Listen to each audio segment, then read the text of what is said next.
নমস্কার, আমি বিনয়। একজন ভ্রমণ পিপাসু মানুষ হিসাবে আমি বলতে পারি যে ভ্রমণের কোনো একটা জায়গাকে চিনতে গেলে মোটামুটিভাবে 24 ঘন্টা থাকাটা দরকার। কেন বললাম বলুন তো? তার কারণ 24 ঘন্টায় একটা দিন কমপ্লিট হচ্ছে। ধরুন আপনি একটা কোনো জায়গাতে যদি সকাল না দেখেন তাহলে বুঝতে পারবেন না সকালবেলায় জায়গাটা কেমন, দুপুরে জায়গাটা কেমন, বিকালে কেমন, সন্ধ্যায় কেমন, বা রাত্রিবেলাতে কেমন জায়গা। রাত্রিবেলা এই জায়গাটাতে কি বাঘ ভালুক থাকে, চিতাবাঘ থাকে, নাকি একদম নিঝুম নিস্তব্ধ একটা পরিবেশই থাকে, আর কিছু থাকে না, শুধু ঝিঝি পোকার ডাক থাকে। সুতরাং 24 ঘন্টা কোনো একটা জায়গাকে চিনতে গেলে দিতে হবে। আমি যে জায়গার কথা বিশেষভাবে বলছি, যে হ্যাঙ্গিং ব্রিজের উপর দাঁড়িয়ে আছি, এই হ্যাঙ্গিং ব্রিজটা হচ্ছে বিদ্যাং ভ্যালি। এই বিদ্যাং ভ্যালি হচ্ছে কালিম্পং ডিস্ট্রিক্টের একটা জায়গা। ব্রিজটা কিন্তু, এই হ্যাঙ্গিং ব্রিজটা অনেকটা পুরানো। আমি ক্যামেরাম্যানকে বলবো একদম ওই অবধি দেখিয়ে দিতে। আমরা পুরো ব্রিজটা হাঁটতে হাঁটতে গেছিলাম, হাঁটতে হাঁটতে দেখালাম।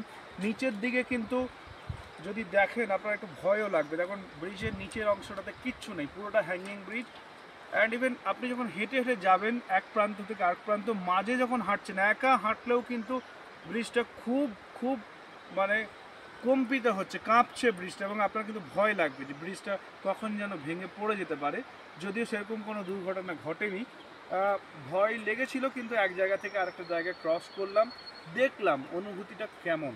এবং এই জায়গাটাকে বুঝতে গেলে, এই যে বললাম যে সকালবেলায় ধরুন এলাম, দুপুরটা দেখলাম, এখানে লাঞ্চ করব, এখানে বিকাল দেখব, এখানে সন্ধ্যাটা দেখব, এখানে রাত্রিটা কাটাবো, তবেই না পুরো জায়গাটাকে বুঝতে পারবো যে 24 ঘন্টায় জায়গাটা কেমন লাগলো।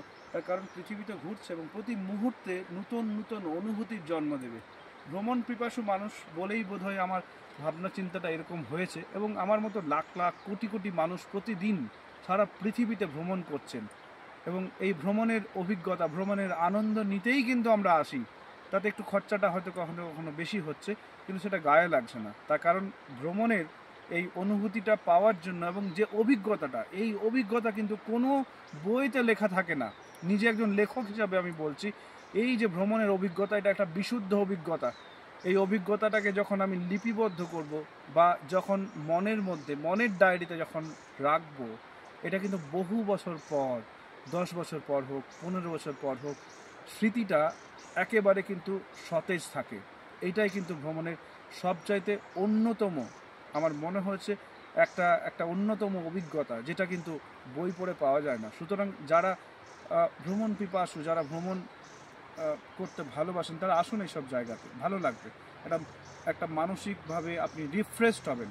এবং আমি নিশ্চিত আপনারা যদি কালিম্পং ডিস্ট্রিক্ট থেকে একটু এগিয়ে এই বিদ্যাং ভ্যালিতে আসেন, ঠকবেন না।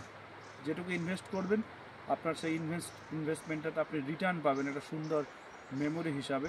আর শিলিগুড়ি থেকে জায়গাটা খুব বেশি দূরেও কিন্তু না, 3.5 থেকে 4 ঘন্টায় কিন্তু লেগেছে এই জায়গাটাকে আসার জন্য। Till then, good bye. আপনারা সকলেই ভালো থাকবেন।